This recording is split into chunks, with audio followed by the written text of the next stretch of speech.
A very good morning to everyone. I am Gaurav Gupta. I come back again with a new lecture, and this lecture is for class 12 and the name of the chapter is 3D. Yes, I am talking about the three-dimensional geometry. In this lecture I am going to start the new and the most important as well as most difficult topic of the class 12. Yes, I am talking about the plane in 3D. This topic is very important. Why it is important? Because at least one question in your board exam, either you are from Haryana board, CBSE board, Maharashtra, UP, whatever the board, but definitely at least one question will be asked in your final exam from this topic.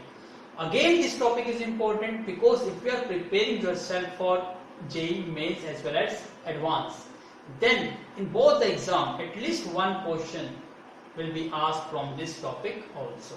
So this topic is very important. Again, before to start the video, I request to everyone, please listen to me carefully and watch the video from starting to the end. Again, this video is going to be more and more interesting. Why it is interesting? Because I am going to take each and every concept from starting to the ending by taking so many easy examples so that your concept must be clear. I hope you will enjoy this video. So I am going to start the topic. So look at the board please. तो topic का नाम है हमारा plane. तो सबसे पहले हमें definition clear होनी चाहिए कि व्हाट इज प्लेन। तो जैसे आप इस व्हाइट बोर्ड को देख रहे हो, ये व्हाइट बोर्ड क्या है? ये भी आपका एक प्लेन है। तो उस प्लेन को डिफाइन कैसे करेंगे? तो मैंने सिंपल सी डेफिनेशन लिखी है, इट इज अ सरफेस। मतलब प्लेन एक ऐसा सरफेस होता है if any two points are taken on it, यदि उस सरफेस पर कोई भी दो पॉइंट ले लिए जाए, the line segment joining them, और उन दोनों पॉइंट को ज्वाइन करते हुए कोई लाइन सेगमेंट ड्रॉ की जाए, lies whole on the surface, वो पूरी की पूरी जो लाइन होगी वो सरफेस पर क्या करेगी? लाइज, मतलब उस पर एग्जिस्ट करेगी। तो उसको क्या कहेंगे हम? Plane surface.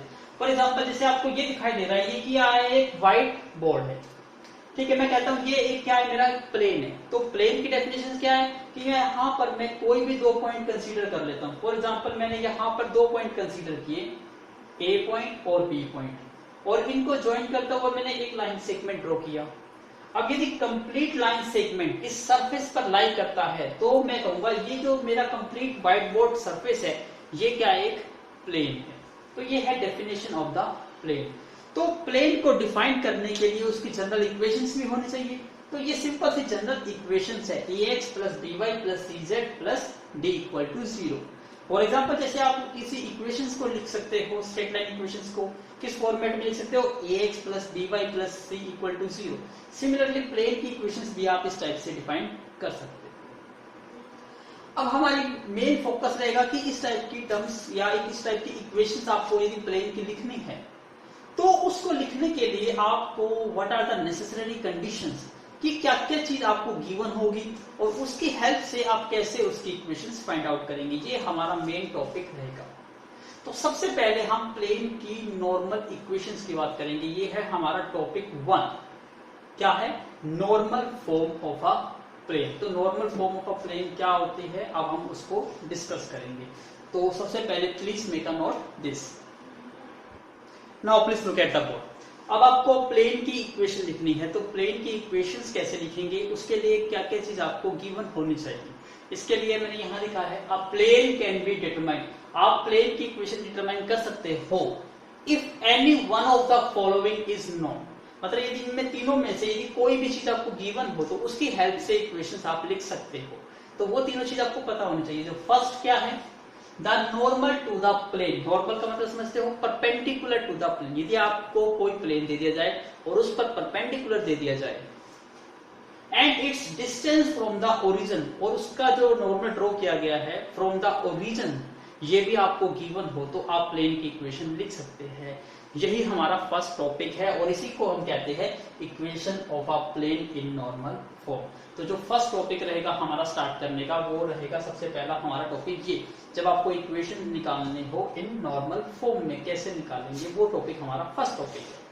सेकंड, यदि आपको ये चीज गिवन नहीं है, आपको सेकंड कंडीशन गिवन देखिए, it passes through a point and perpendicular to a given direction. अब यहां पर देखिए क्या चीज गिवन थी, यहां पर आपको नॉर्मल वेक्टर गिवन था और एक क्या चीज गिवन थी? डिस्टेंस गिवन था फ्रॉम द ओरिजिन। तो ये नॉर्मल फॉर्म बन जाती है। बट जब आपको डिस्टेंस नहीं पता, आपको क्या पता है कि वो जो प्लेन की इक्वेशन फाइंड आउट करनी है वो प्लेन किस पॉइंट से पास होता है, ये चीज गिवन हो, और नॉर्मल किसके वेक्टर के है ये पता होगा, perpendicular to the given direction, मतलब आपको नॉर्मल वेक्टर भी गिवन होगा और एक पासिंग पॉइंट गिवन होगा, तो उन दोनों की हेल्प से भी आप इक्वेशंस फाइंड आउट कर सकते हो। थर्ड देखिए, थर्ड क्या है, it passes through the three given non collinear points. इसका मतलब क्या है, जब आपको नॉर्मल वेक्टर नहीं दिया जाए और आपसे कहा जाए कि फाइंड आउट द इक्वेशन, और आपको 3 पॉइंट्स दे दिए जाए which are non collinear, it means क्या है कि तीनों के तीनों पॉइंट्स एक लाइन पर एग्जिस्ट नहीं करते, वो पॉइंट्स क्या है, नॉन कोलिनियर। तो 3 यदि पॉइंट्स आपको किसी प्लेन पर दिखाई देते हैं और वो नॉन कोलिनियर है, तो उनकी हेल्प से भी आप equation of the plane determine कर सकते हैं।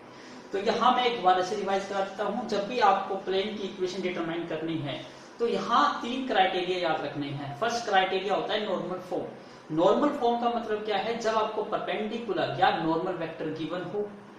Second, the distance from the origin, और उसका डिस्टेंस भी गिवन हो ऑफ नॉर्मल वेक्टर का ऑन द प्लेन पे, तो आप नॉर्मल फॉर्म यूज कर सकते हैं। सेकंड कंडीशन है, यदि प्लेन पर्टिकुलर किसी एक पॉइंट से पास हो रहा है और वो प्लेन किसी गिवन वेक्टर के परपेंडिकुलर है, तो प्लेन की इक्वेशन डिटरमाइन की जा सकती है, वो है हमारा सेकंड टाइप। थर्ड टाइप है, जब आपको नॉर्मल वेक्टर गिवन नहीं होता बट एक पॉइंट की जगह आपको 3 पॉइंट्स गिवन होते हैं, 3 पॉइंट्स आर नॉन कोलिनियर, और नॉन कोलिनियर मींस कि तीनों के तीनों पॉइंट एक लाइन पर लाइन नहीं करते, एग्जिस्ट नहीं करते, तो भी प्लेन की इक्वेशंस को डिटरमाइन किया जा सकता है, वो है हमारा third type.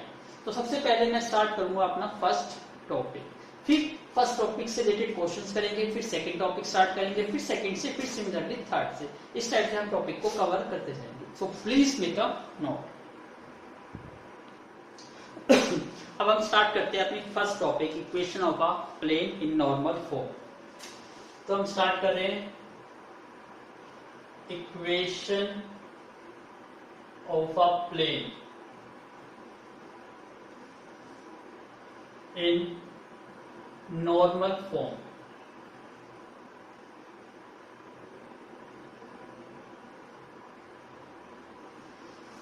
Most important form है और मोस्ट कंफ्यूजिंग फॉर्म है, यदि आप नहीं समझते हो तो टफ लगेगा, आप पजल हो जाओगे, लेकिन मैं इजीएस्ट एग्जांपल दूंगा ताकि आपका हर कॉन्सेप्ट क्या हो जाए, क्लियर हो जाए, कहीं आपको कोई लर्निंग करने की कोई जरूरत नहीं पड़ेगी, क्योंकि मैं कॉन्सेप्ट समझाऊंगा फिर आपको फॉर्मूला बताऊंगा। कॉन्सेप्ट से फॉर्मूला ऑटोमेटिकली ड्राइव हो जाता है, तो यदि कॉन्सेप्ट समझ आ जाता है तो फॉर्मूला लर्न नहीं करना पड़ेगा, आप सीख जाओगे।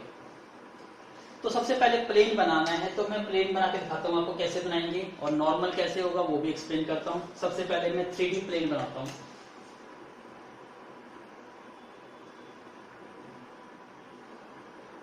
ये आपका 3D स्पेस हो गया। इस पॉइंट को क्या कहते हैं हम, ओरिजिन, ठीक है। और ओरिजिन के कोऑर्डिनेट क्या होते हैं, 0 0 0। ये हमारी पॉजिटिव एक्स एक्सिस है, इसको मैं कंसीडर कर लेता हूं पॉजिटिव वाई एक्सिस, और this one is my positive z axis. अब यहां पर मैं एक प्लेन लेता हूं, प्लेन समझ गए, जैसे ये बोर्ड है, कोई भी एक पेपर ले लीजिए, जैसे पेपर होता है आपका, पेपर भी क्या होता है, प्लेन, क्योंकि वहां लेंथ होती है, ब्रेड्थ होती है, लेकिन थिकनेस क्या मान के चलते हैं, 0, इट मींस वो क्या है, प्लेन। मतलब ऐसी चीज जिसकी और डिफाइन करते टाइम 2 ही एक्सिस यूज करती है, एक्स एक्सिस और Y axis, but there is no Z axis, तो वो क्या हो जाता है, एक प्लेन।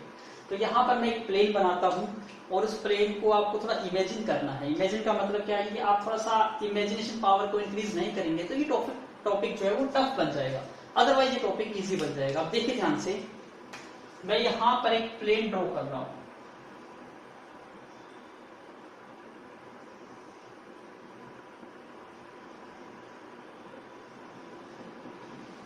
ठीक है। अभी आप ध्यान से इसको इमेजिन करिएगा, ये 3D प्लेन है, इसलिए मैं इसको शेडेड कर देता हूं, और इसी डायग्राम को दोबारा भी बनाऊंगा ताकि आपको समझ आए कि ये मेरा एक प्लेन है, ट्रायंगल शेप का प्लेन है।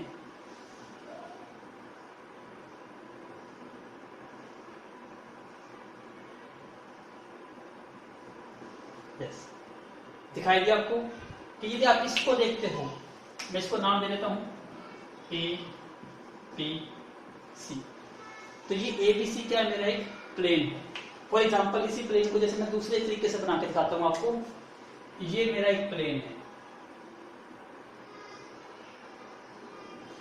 ये पेपर है।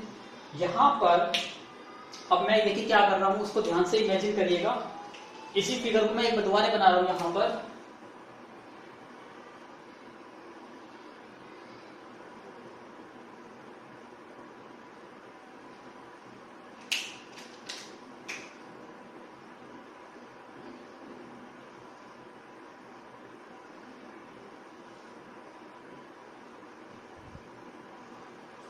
ठीक है, ध्यान से तो इस फिगर को देखते रहिएगा। मैंने इसको शेडेड क्यों कराया है, क्योंकि आपको समझाने के लिए कि ये जो चीज दिखाई दे रही है आपको ABC एक प्लेन है, और इसके पीछे देखो, इस प्लेन के पीछे क्या है, ओरिजिन है। मैं इस ओरिजिन से परपेंडिकुलर ड्रॉ करूंगा। किस पर ड्रॉ करूंगा, पेपर पर। परपेंडिकुलर समझते हो ना। फॉर एग्जाम्पल जैसे ये मेरा मोबाइल है, ये पेपर मान लीजिए, इसकी ये आपको लेंथ है, ये ब्रेड्थ है, ये मैंने यहां पर रखा हुआ है। और अब क्या कर रहा हूं मैं, ध्यान से देखिएगा, ये मेरा नॉर्मल है, ये चीज। तो मोबाइल और यहां मार्कर के बीच में कितने डिग्री का एंगल बन रहा है, 90 डिग्री का। यहां देखिए ध्यान से, 90 डिग्री का एंगल बन रहा है। तो यही चीज मैं यहां करूंगा, और ये जो पॉइंट है ये किसको इंडिकेट करेगा, ओरिजिन को। तो मैंने ओरिजिन से परपेंडिकुलर ड्रॉ किया गया है, और ये क्या है, मेरा प्लेन है। तो ये प्लेन मेरा कहां पर एग्जिस्ट करता है, 3D स्पेस में। तो ये चीज क्या है, मेरी 3D स्पेस में है, और मैंने यहां से ओरिजिन से इस पर परपेंडिकुलर ड्रॉ किया है। तो इसी चीज को मैं यहां भी दिखाता हूं आपको शो करके। मैं यहां पे कैसे यूज करूंगा, ये ओरिजिन है, और ये मैंने पॉइंट ले लिया ये। तो ये मेरा क्या है, इसको पॉइंट को मैं नाम दे देता हूं N। ये ON क्या है मेरा, ये नॉर्मल वेक्टर है। किस पर, प्लेन पर, इस प्लेन पर। तो जैसे मैं यहां से, अब इसी को थोड़ा सा टफ ना लगे इसलिए मैं अलग से दिखा रहा हूं कि ये जो प्लेन है ये मैंने ये कंसीडर कर लिया। और ओरिजिन की जब मैं बात करता हूं तो मैं ओरिजिन इसको मान लेता हूं। सपोज करो ये मेरा ओरिजिन है, ठीक है। इस चीज को, ओरिजिन को इसमें इमेजिन करने की कोशिश करिएगा। अब मैं इस ओरिजिन से मैंने क्या करा, इस प्लेन पर, प्लेन मेरा ये है, इस प्लेन पर मैं क्या कर रहा हूं, परपेंडिकुलर ड्रॉ कर रहा हूं। तो मैंने यहां से परपेंडिकुलर ड्रॉ किया, ये परपेंडिकुलर ड्रॉ कर दिया मैंने। अभी आपको दिखाई देगा, यहां से थोड़ा सा मैं और फिगर को बनाता हूं। ये क्या है मेरा, परपेंडिकुलर है ओरिजिन से। तो इसके कोऑर्डिनेट क्या हो जाएंगे, 0, 0, 0। तो ये पॉइंट मेरा O है, और इस पॉइंट को मैंने क्या ले लिया, N। तो देखो यहां से, ये मेरा पॉइंट O है, और ये मेरा पॉइंट क्या है, N। ये मेरा पॉइंट O और ये N। समझ आ गया आपको। अगर आपको ये 90 डिग्री एंगल नहीं दिखाई दे रहा तो मैं इसको दिखाने के लिए थोड़ा सा विजुअलाइज करता हूं। देखो ध्यान से, यहां इमेजिन करके देखिएगा, यहां पर कितने डिग्री का एंगल बन रहा है, 90 डिग्री का एंगल बन रहा है। अभी सिंपल दिखाया, ये प्लेन है और ये इस पर परपेंडिकुलर है, ऐसे। तो यहां पर कितने डिग्री का एंगल बनेगा, 90 डिग्री का बनेगा। दोबारा समझिए, ये प्लेन है और ये परपेंडिकुलर है। तो नॉर्मल जो प्लेन है और लाइन के बीच में कितने डिग्री का एंगल बनता है, 90 डिग्री का। तो ये 90 डिग्री का एंगल यहां बन रहा है। अब मुझे इस प्लेन की इक्वेशन लिखनी है, तो ये चीज ON, इस वेक्टर को कहते हैं नॉर्मल वेक्टर। नोट करते जाइएगा इसको। यहां पे ON क्या है हमारा, नॉर्मल वेक्टर। तो नॉर्मल वेक्टर बेसिकली क्या है, आपका DR वेक्टर कह सकते हो कि किस डायरेक्शन में ये परपेंडिकुलर ड्रॉ किया गया है, उसको क्या कहते हैं, नॉर्मल वेक्टर। और इसको सिंपल वेज में हम किससे रिप्रेजेंट करेंगे, N वेक्टर से। तो ON वेक्टर को यदि मैं पोजीशन वेक्टर की तरफ से डिफाइन करूंगा तो मैं इसका ये वैल्यू लिखूंगा N वेक्टर। तो याद रखिएगा, N वेक्टर कुछ और नहीं है। N वेक्टर क्या होता है, आपका नॉर्मल वेक्टर होता है, जो किसी भी पॉइंट से प्लेन पर परपेंडिकुलर ड्रॉ करते हो उसको हम क्या कहते हैं, नॉर्मल वेक्टर। और उसको किससे लिखते हैं हम, N वेक्टर से। तो कहीं भी आपका ये नॉर्मल वेक्टर आ जाए या परपेंडिकुलर वेक्टर आ जाए, तो अपने माइंड में एक ही चीज फोकस करिए कि वो चीज क्या है, आपकी नॉर्मल वेक्टर है और वो वेक्टर का नाम है आपका एन वेक्टर। अब यहां से ड्रॉ किया है आपने ओरिजिन से। अब ओरिजिन से जो ON का डिस्टेंस होता है उसको हम डिनोट करते हैं P से। एनसीईआरटी में D से डिनोट किया हुआ है, एलिमेंट में P से डिनोट किया हुआ है, तो कंफ्यूज मत होइए, आप किसी से भी डिनोट कर सकते हो। तो मैं यहाँ एनसीईआरटी यदि आप प्रेफर कर रहे हो तो एनसीईआरटी के अकॉर्डिंग D, और एलिमेंट प्रेफर कर रहे हो तो उसके अकॉर्डिंग क्या यूज कर सकते हो, P। तो याद रखिए यहां पर मैं बात कर रहा हूं D की या P। D और P में कंफ्यूज मत होइएगा। ये क्या है हमारा, ये लेंथ है, लेंथ ऑफ द परपेंडिकुलर।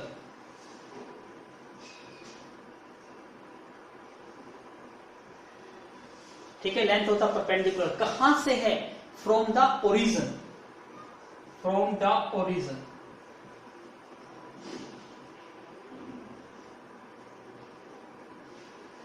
तो आपको ये चीज समझ आ गई कि आप कहीं पर भी आपको D या P नजर आए तो पजल मत होइएगा, वो हमारा परपेंडिकुलर डिस्टेंस रहेगा फ्रॉम द ओरिजिन से। तो याद रख लीजिए ये जो डिस्टेंस है, ये पूरी डिस्टेंस क्या हो जाएगा आपका D।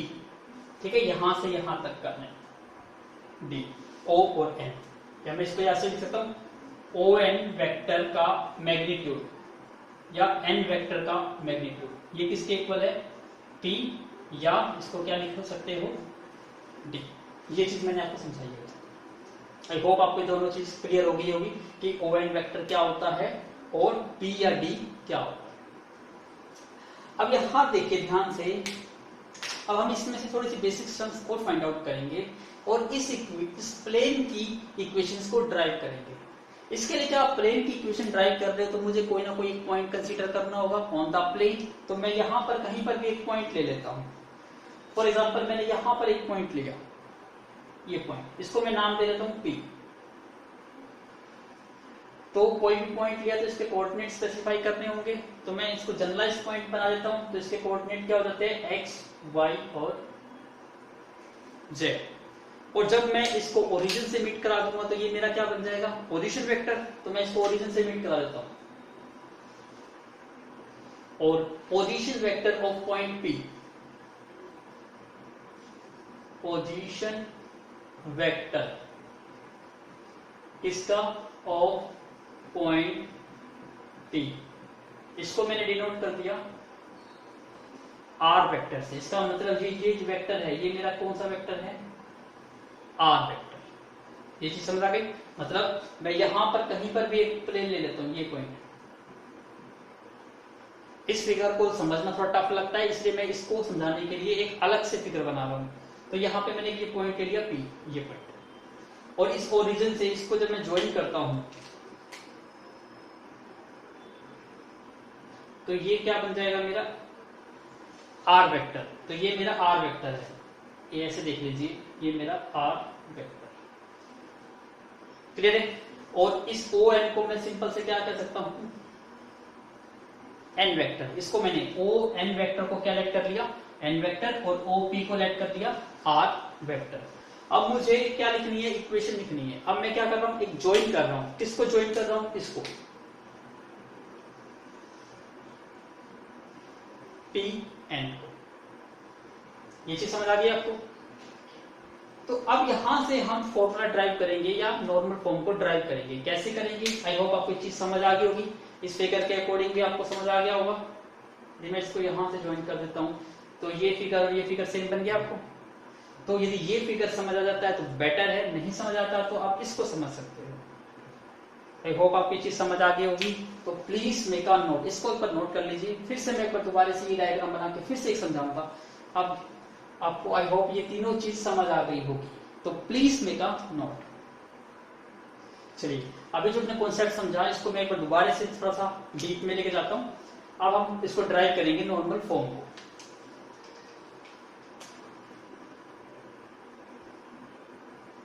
ये हम 3D स्पेस ड्रॉ कर रहे हैं, फिर नॉर्मल ड्रॉ कर रहे हैं। मैं अब नॉर्मल को थोड़ा डॉटेड लाइन से ड्रॉ कर देता हूं।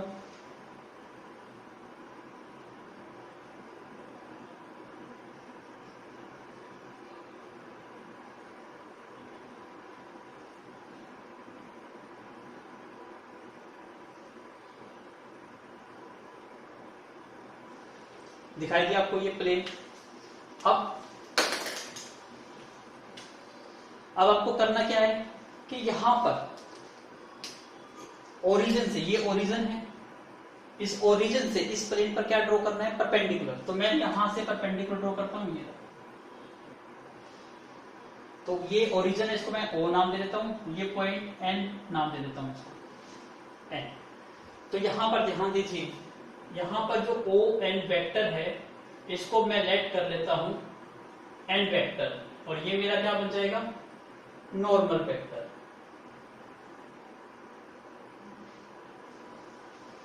ठीक है, अब इक्वेशन लिखनी है तो इसके लिए मैं एक जनरल पॉइंट ले लेता हूं यहां पर, ये मेरा पॉइंट P है, x, y, z, और इसके पोजीशन वेक्टर को मैं डिनोट कर देता हूं r वेक्टर से। अब इसको ज्वाइन कर देता हूं यहां पर,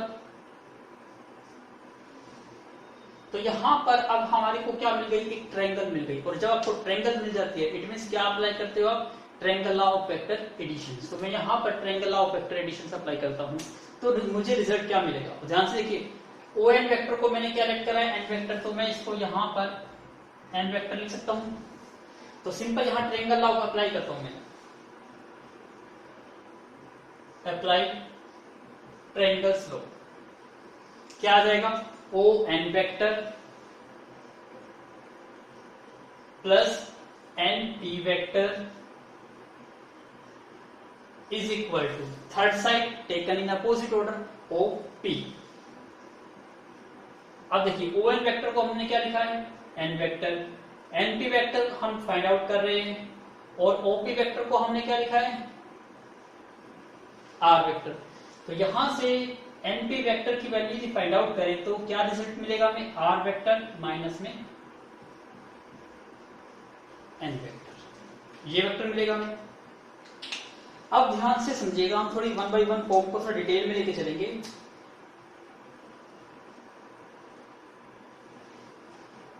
अब इसी चीज को मैं थोड़ा सा और एक्सप्लेन कर रहा हूं, ध्यान से, अभी आपको यहां से बेटर वे से क्लियर होगा। मैं D क्या मानता था, ये लेंथ है किसकी, ऑफ नॉर्मल की, कहां पर, ऑन द प्लेन, और कहां से, फ्रॉम द ओरिजिन। अभी जो ये मेरा ON वेक्टर है, यदि मैं इसका यूनिट वेक्टर निकालना चाहता हूं, यूनिट वेक्टर ऑफ नॉर्मल,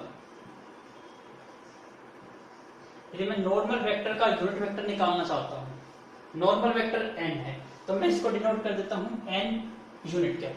तो ये N यूनिट कैप क्या शो करता है, ये यूनिट वेक्टर शो करता है किसका, ऑफ नॉर्मल वेक्टर का। नॉर्मल वेक्टर आपको पता है ON नॉर्मल वेक्टर, मतलब नॉर्मल वेक्टर तो एक क्या देगा आपको, डायरेक्शन देगा, और यूनिट क्या देगा, वो डायरेक्शन देगा, लेकिन उसका मैग्नीट्यूड क्या होता है, 1। तो मैं ON वेक्टर का क्या निकालना चाह रहा हूं, यूनिट वेक्टर। तो उसको किससे डिनोट किया मैंने, N कैप से।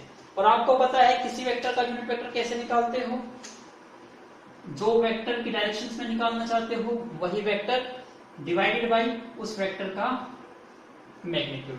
और मैग्नीट्यूड आपको क्या देता है, हमेशा लेंथ देता है। तो ON वेक्टर का मैग्नीट्यूड करूंगा तो मुझे क्या मिल जाएगी, लेंथ ऑफ द ON, और ON लेंथ क्या बन जाएगी आपकी, D बन जाएगी, क्योंकि D क्या है, लेंथ ही तो है नॉर्मल वेक्टर की। तो इसको मैं क्या लिख सकता हूं, N वेक्टर डिवाइड में D लिख सकते हैं इसको। तो यदि मैं यहां से N वेक्टर की वैल्यू निकालना चाहूं तो N वेक्टर की वैल्यू मुझे क्या मिल जाएगी, N कैप इंटू D, या D इंटू N कैप, कुछ भी लगा सकते हो। तो N वेक्टर की वैल्यू आपको यहां से क्या मिल गई, D इंटू N कैप। समझ आया आपको, ये N कैप क्या है, यूनिट वेक्टर है, जो शो करता है कि नॉर्मल वेक्टर किस डायरेक्शन में है, लेकिन इस वेक्टर का मैग्नीट्यूड क्या है, 1, क्योंकि ये यूनिट वेक्टर है। और D क्या है, यहाँ पर लेंथ है ऑफ द नॉर्मल वेक्टर। तो यहां से मुझे N वेक्टर की वैल्यू मिल गई। आई होप ये चीज भी आपको समझ आ गई होगी। तो again make a note this. अब ध्यान से समझिए, हमारे को यहां से दो वैल्यू मिल गई, दो इक्वेशन मिल गई। अब ध्यान से देखिए, मैं बात करता हूं ओ एन वेक्टर की और एन पी वेक्टर की। ये दोनों वेक्टर कैसे है ध्यान से देखिए। इसको समझाने के लिए मैं फिर से एग्जांपल ले रहा हूं प्लेन का। ये मेरा मोबाइल फोन है और ये मेरा ओ एन वेक्टर है। ओ एन क्या था? नॉर्मल वेक्टर था, परपेंडिकुलर किस पर? प्लेन पर। तो ये मेरा प्लेन है, ये प्लेन हो गया और ये परपेंडिकुलर हो गया, परपेंडिकुलर। क्लियर है? यदि मैं इससे यहां पर मैं मार्क भी कर देता हूं अपने मार्कर से, यहां पर देखिए ये मेरा एन वेक्टर है और पी पॉइंट कहां पर है? प्लेन पर है। तो मैं यहां पे पी प्लेन ले लेता हूं, प्लेन हो गया। और एन और पी को मैंने ज्वाइन किया हुआ है, तो मैं एन और पी को ज्वाइन कर देता हूं, ज्वाइन कर दिया। अब ध्यान से देखिए, एन पे क्या है? मेरा परपेंडिकुलर है। तो ध्यान से देखो, एन पे ये परपेंडिकुलर ड्रॉ कर दिया। तो ध्यान से देखो, परपेंडिकुलर और एनपी वेक्टर में कितने डिग्री का एंगल बन रहा है? 90 डिग्री का, क्योंकि ये लाइन और ये लाइन परपेंडिकुलर है। तो कितने डिग्री का एंगल बन रहा है इस पे? 90 डिग्री का। तो आप ये कह सकते हो कि जो एनपी वेक्टर है और ओ एन वेक्टर है, ये दोनों वेक्टर कैसे हैं? परपेंडिकुलर है। तो हम कह सकते हैं कि एनपी वेक्टर परपेंडिकुलर है किस पर? ओ एन वेक्टर पर। या इसको ऐसे लिख दीजिए, ओ एन वेक्टर इस परपेंडिकुलर है किस पर? एनपी वेक्टर पर। ये चीज क्लियर हो गई। और आपको ये पता है जब दो वेक्टर परपेंडिकुलर होते हैं तो उनकी डॉट प्रोडक्ट किसके इक्वल आती है? जीरो की। स्केलर प्रोडक्ट की प्रॉपर्टी होती है। तो आप ये लिख सकते हैं, it implies O N vector dot product with NP vector is equal to क्या है? जीरो है। तो यहां से आपको ओ एन वेक्टर, और ओ एन वेक्टर क्या है हमारा? Normal vector N vector dot NP vector is equal to zero, क्योंकि ओ एन वेक्टर को मैंने क्या लेट करा था? N vector. O N vector को हमने क्या लेट करा है? N vector. अब ध्यान से देखिए, एन वेक्टर की वैल्यू आपके पास है यहां पर कितनी है? D in unit cap. D unit cap है। डॉट प्रोडक्ट किसके साथ करनी है? NP vector. एनपी वेक्टर आपको गिवन है आर वेक्टर माइनस में एन वेक्टर, ये चीज गिवन है। और equal to G. I hope आपको ये चीज समझ आ गई। सिर्फ वैल्यू पुट करिए मैंने, एन वेक्टर की वैल्यू मैंने यहां पुट कर दी D N cap, dot H T रखा मैंने, और एनपी वेक्टर को मैंने लिख दिया R vector minus N vector. अब हमारी यहां से वैल्यू क्लियर हो गई। अब मैं इसको रब कर देता हूं, अब इसका कोई रोल नहीं है।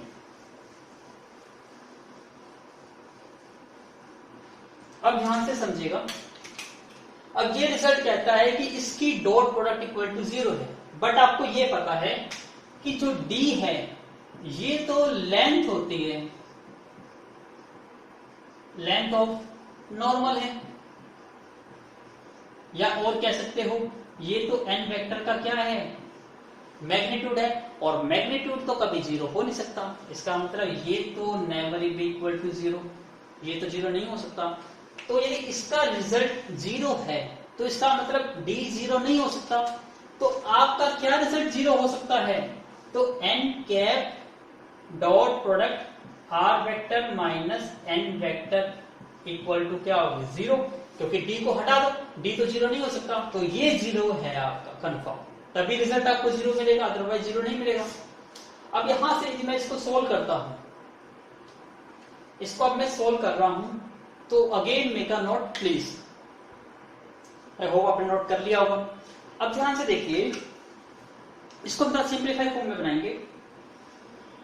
जैसे यहां पे हमने एन वेक्टर को क्या लिखा? डी इंटू एन कैप लिखा। ऐसे यहां पर भी देखिए एन वेक्टर है, तो एन वेक्टर को मैं फिर से यहां पर भी क्या लिख सकता हूं? D N vector. तो यहां भी डी इंटू एन लिख सकता हूं, बिल्कुल लिख सकते हैं। मैं यहां पर थोड़ा सा और चेंज कर देता हूं, N cap dot product R vector minus d into N cap. दोनों जगह मैंने यहाँ एन कैप को भी d इंटू एन कैप लिख दिया और यहाँ पर एन वेक्टर था तो इस एन वेक्टर को भी मैंने d इंटू एन कैप लिख दिया। ऐसे क्यों लिखा? क्योंकि इससे और सिंप्लीफिकेशन हो सकते हैं। कैसे होगी ध्यान से देखिए। अब मैं यहाँ डॉट प्रोडक्ट कर रहा हूं, देखो ध्यान से, ये एन वेक्टर डॉट क्या हो जाएगा आर वेक्टर, तो मैं इसको लिख सकता हूं N cap dot R vector, फिर माइनस में N vector N cap dot D N cap equal to क्या है 0। ये रिजल्ट 0 है।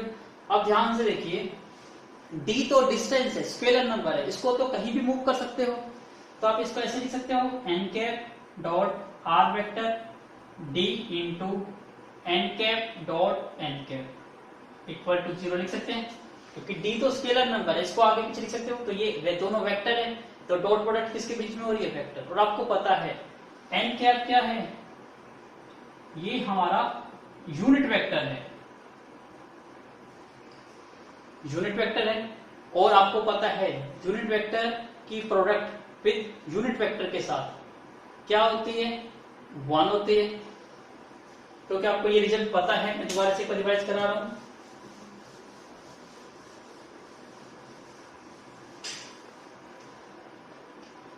आपको ये पता है A vector dot A vector is equal to क्या होता है, ए वेक्टर का मैग्नीट्यूड का स्क्वायर होता है। अब यहां पर हम N cap into N cap करेंगे, इसका मतलब क्या है एन कैप वेक्टर का मैग्नीट्यूड का स्क्वायर, और ये यूनिट वेक्टर है तो इसका मैग्नीट्यूड क्या मिलेगा आपको 1, इसका मतलब 1 का स्क्वायर दैट इज 1। तो इसका मतलब N dot N, N cap dot N cap, ये क्या है 1। तो इससे रिजल्ट क्या मिल गया आपको, ये N cap dot R vector minus D और इंटू में 1 इक्वल टू 0। इसको और सोल्व करते हैं। अब डॉट प्रोडक्ट क्या होती है, A dot B is equal to B dot A, commutative property होती है। तो मैं इसको थोड़ा मॉडिफाई कर देता हूँ, आर को पहले लिख देता हूँ और इसको बाद में लिख देता हूँ, कोई फर्क पड़ेगा नो। और d इंटू 1 क्या हो जाएगा d, इसको और सिंप्लीफाई करते हैं तो R vector dot N cap is equal to क्या आ जाएगा d।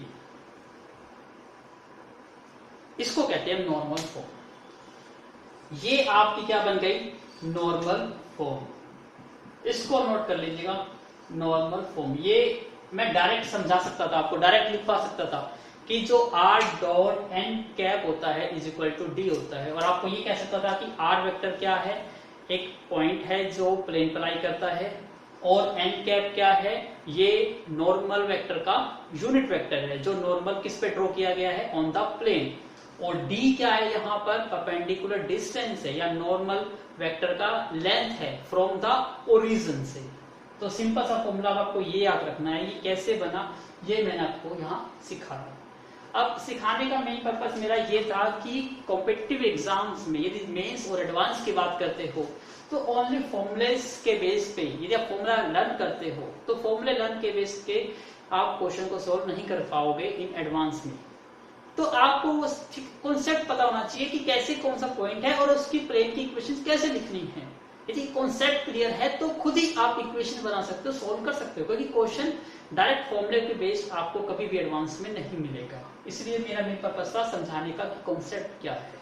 अदरवाइज यदि 12th बोर्ड के एग्जाम की बात करते हैं तो डायरेक्ट आप ये फॉर्मूला लर्न कर सकते हो, R dot N cap is equal to D. Again बता रहा हूं आर वेक्टर ये आपका क्या है, पोजीशन वेक्टर है किसी भी पॉइंट का, और आर वेक्टर को आपने क्या माना था, यहाँ पर ये पॉइंट है एक्स वाई जेड। तो मैं यहाँ पर थोड़ा सा और डिटेल में लिखना चाहता हूँ, तो आपने नोट तो कर लिया होगा, प्लीज मेक अ नोट और टेक अ स्क्रीनशॉट।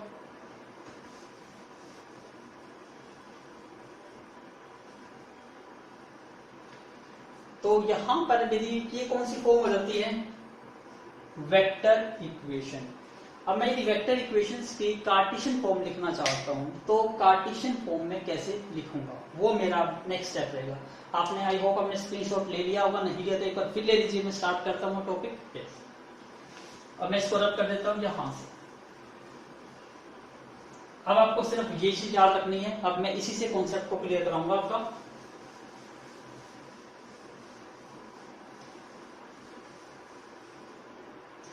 अब इसी को थोड़ा सा और अच्छी तरह इमेजिन करिए, ध्यान से देखिए। अब मैं ये प्लेन को यदि इग्नोर कर देता हूं, देखो ये ओ एन क्या है आपका, ओ एन हमारा नॉर्मल वेक्टर है,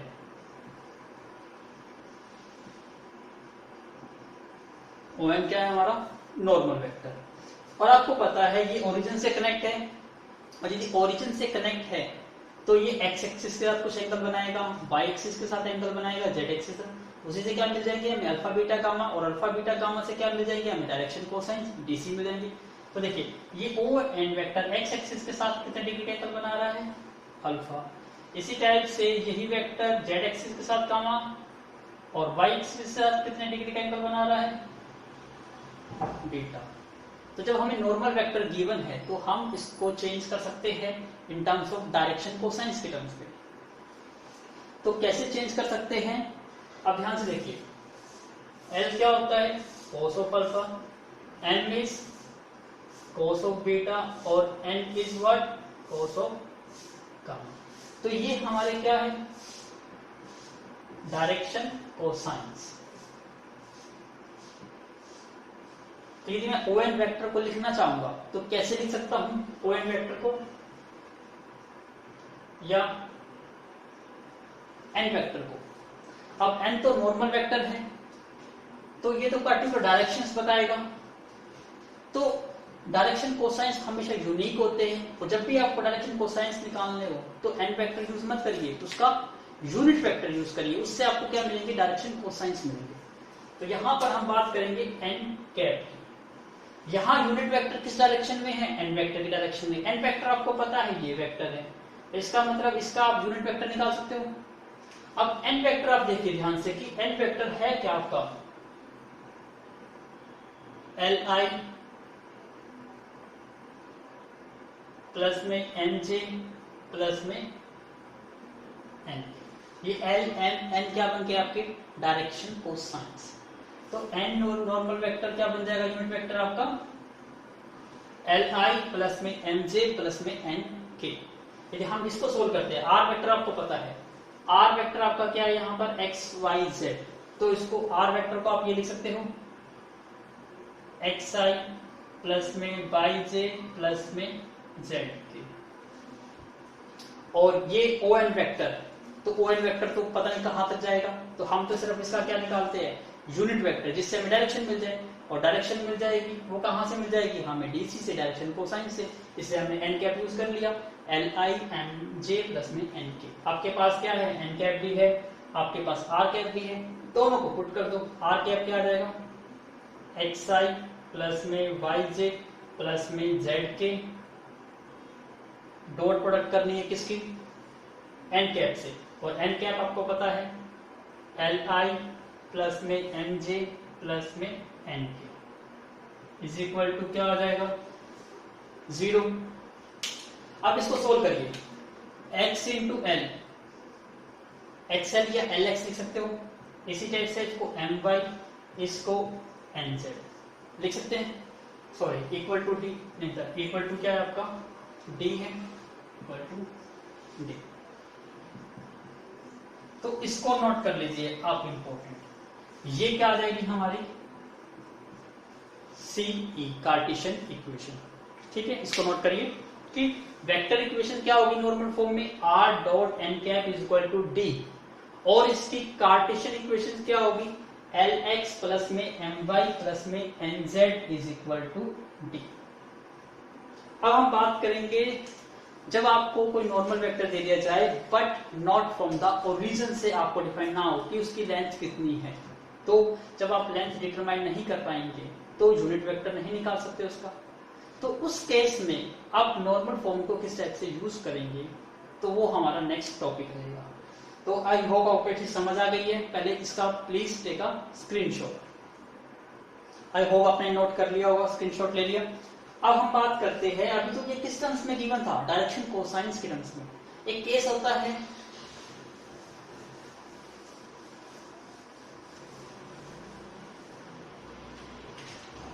अब यदि क्वेश्चंस में आपको इस टाइप से गिवन हो कभी भी, if r dot a i plus dj plus ck is equal to, कुछ भी लेट कर लेता हूं मैं इसको, p, इस टाइप से गिवन है। तो याद रखिएगा यहाँ पर यदि इस टाइप से कोई चीज आपको गिवन है तो उस केस में ये जो a b c है, यदि ये चीज हमारी किसकी बात कर रहे हैं, वेक्टर इक्वेशन, यदि आपको कभी भी एक वेक्टर इक्वेशन दे दी जाए इस फॉर्म में r dot this is equal to p, p की बजाय कोई मतलब t डिस्टेंस है, मैंने यहाँ d यूज नहीं करा, कुछ और लेट कर लेता हूँ, लेट क्यू मैं लेट कर लिया। यदि आपको इस फॉर्म में क्वेश्चन गिवन है r dot this is equal to q, तो यहाँ पर a b c ये आपके क्या काउंट होंगे, dr, डायरेक्शंस रेशियोज। तो इसकी जो कार्टेशियन इक्वेशंस होगी वो कार्टेशियन इक्वेशंस बन जाएगी आपकी ax plus by plus cz is equal to q. तो कई बार क्यू की जगह आप d भी यूज कर सकते हो, लेकिन मैंने d यूज नहीं करा क्योंकि यदि d यूज करोगे तो आपको थोड़ी कंफ्यूजिंग हो जाएगी कि d तो परपेंडिकुलर डिस्टेंस होता है, नॉर्मल डिस्टेंस होता है फ्रॉम द ओरिजिन से, तो यहाँ पे ये जो डिस्टेंस है ये ओरिजिन से नहीं है, तो इसलिए मैंने इसको डिस्टेंस को किससे रिप्रेजेंट कर दिया, क्यू से। तो याद रखिएगा जब भी आपको परपेंडिकुलर डिस्टेंस पूछ ले, लेंथ पूछ ले आपसे कि find out the length, find out करिए फ्रॉम द ओरिजिन से, तो आपको d यूज करना होता है, क्यू यूज नहीं करना होगा। तो क्यू को d की फॉर्म में चेंज करना होता है, कैसे चेंज करेंगे वो हम क्वेश्चन से स्टार्ट करेंगे अभी। तो अब तक ये चीज टॉपिक थी, मेरा जो मेन पर्पस था ये समझाना था कि आप दो इक्वेशन दी जाती है आपको, और दोनों इक्वेशंस में आप कई बार पजल हो जाते हैं। ये जो इक्वेशंस है, जो ये इक्वेशन लिखी गई है, ये इक्वेशन इस तरह से लिखी गई है r vector dot n vector, r dot n vector is equal to q. और ये वाली इक्वेशन देखो ध्यान से, जो मैंने लिखी थी, ये रब कर दी मैंने, वो इक्वेशन क्या थी, r dot n cap is equal to d। ठीक है, तो यहाँ पे d याद रख लीजिएगा, d क्या है, डिस्टेंस है फ्रॉम द ओरिजिन से। और यदि दूसरी बुक्स की बात करोगे तो यहाँ पर आपको इस टाइप से नजर आएगा r vector dot n cap is equal to p। तो ये दोनों चीज सेम है, p या d एक ही चीज है, डिस्टेंस है फ्रॉम द ओरिजिन से, बट क्यू जो है वो डिफरेंट है। यहां पर n कैप नहीं है, ये सिंपल नॉर्मल वेक्टर है, और ये हमारा क्या है, यूनिट वेक्टर, और यूनिट वेक्टर से हमारा क्या निकल जाता है, dc निकलता है। और यदि n वेक्टर दिया दिया जाए तो वो नॉर्मल वेक्टर से हमें क्या मिलता है, dr मिलता है, a b c। अब इसे थोड़ा सा और डिटेल में लूंगा by taking so many examples. इसके लिए मैं क्वेश्चन स्टार्ट करता हूं ताकि आपको ये दोनों फॉर्म समझ आ जाए। फिर भी मैं थोड़ा सा एक ब्रीफ इंट्रोडक्शन दोबारा से देता हूं, प्लीज मेक अ नोट। ध्यान से फिर देखिए, जो कंफ्यूजिंग वाली है, मोस्ट ऑफ द स्टूडेंट्स यही पजल हो जाते हैं।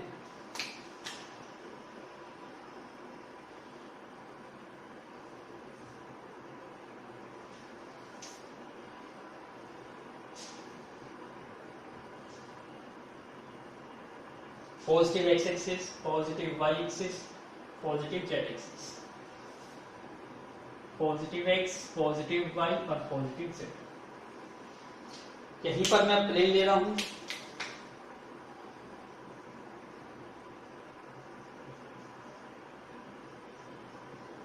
सेम यहां पर भी प्लेन ले रहा हूं,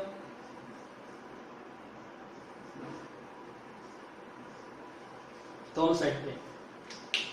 अब ओरिजिन से जब मैं परपेंडिकुलर ड्रॉ करता हूं, देखिए यहां से ये ओरिजिन है, यहां से परपेंडिकुलर ड्रॉ करता हूं ON, तो ये ON हमारा क्या है, नॉर्मल वेक्टर, और इसको क्या कह सकते हो, परपेंडिकुलर भी कह सकते हो, परपेंडिकुलर वेक्टर। तो इसका क्या नाम होता है आपका, n वेक्टर। तो इसकी लेंथ आपको डिटरमाइन नहीं पता अभी कितनी लेंथ है, तो ये नॉर्मल वेक्टर n वेक्टर है। जब मैं इस वेक्टर का क्या निकालता हूं, यूनिट वेक्टर, यही पॉइंट है n। अब मैं क्या निकालता हूं, n कैप, यहाँ n कैप क्या है, ये हमारा यूनिट वेक्टर है, किसका, ऑफ नॉर्मल वेक्टर का, इस वेक्टर का यूनिट वेक्टर है। और यूनिट वेक्टर से क्या मिल जाता है आपको, डायरेक्शन कोसाइंस। इसका मतलब ये फॉर्म दी गई है तो आप क्या यूज कर सकते हो, r dot n cap is equal to d या p, कोई भी सिंबल यूज करिए, बुक्स में पजल नहीं होगे आप, d या p में से कोई एक सिंबल आपको मिलेगा। और इसकी यदि हम इसको बात करते हैं, ये है हमारी कौन सी इक्वेशन, वेक्टर इक्वेशन। और कार्टेशियन इक्वेशन इसकी लिखेंगे तो इक्वेशंस बनेगी आपकी Lx plus my plus nz equal to d। तो यहां पे L M N क्या है आपके, डायरेक्शन कोसाइंस, ये हमारे डायरेक्शन कोसाइंस है। तो जब डायरेक्शन कोसाइंस वाली फॉर्म होती है तो वहां से जो d मिलता है वो d मिलता है हमें perpendicular distance from the origin. But यहां पर कौन सी फॉर्म है इसकी, वेक्टर इक्वेशंस होती है r vector dot n vector is equal to q। तो यहां पर ये नॉर्मल वेक्टर है, तो यहां पे जब नॉर्मल वेक्टर आएगा तो यहां जो डिस्टेंस आएगा वो distance from not from the origin से काउंट नहीं होगा, वो हमें पता ही नहीं है किस पॉइंट से है, तो आपको वो बनाना पड़ेगा। और इस टाइप से इक्वेशन गिवन है, तो यहाँ पे जो n वेक्टर है, n वेक्टर यहाँ पे क्या है, नॉर्मल वेक्टर, तो इट मींस यहाँ से आपको क्या मिलेगी, ai प्लस bj प्लस में ck। तो यहां से a b c ये हमारे क्या है, dr है। और यहां पे क्या थे, ये हमारे यहां पे n कैप में क्या था हमारा, Li प्लस में mj प्लस में nk, ये हमारे डायरेक्शन कोसाइंस है। जबकि यहां पर जो वेक्टर मिलेगा ये dr, डायरेक्शन रेशियोज मिलेंगे।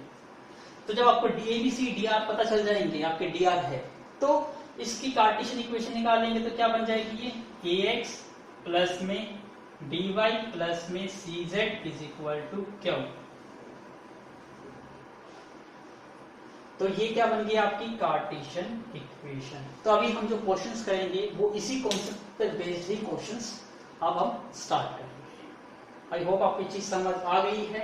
अब हम क्वेश्चन की स्टार्टिंग करते हैं, तो प्लीज मेक अ नोट।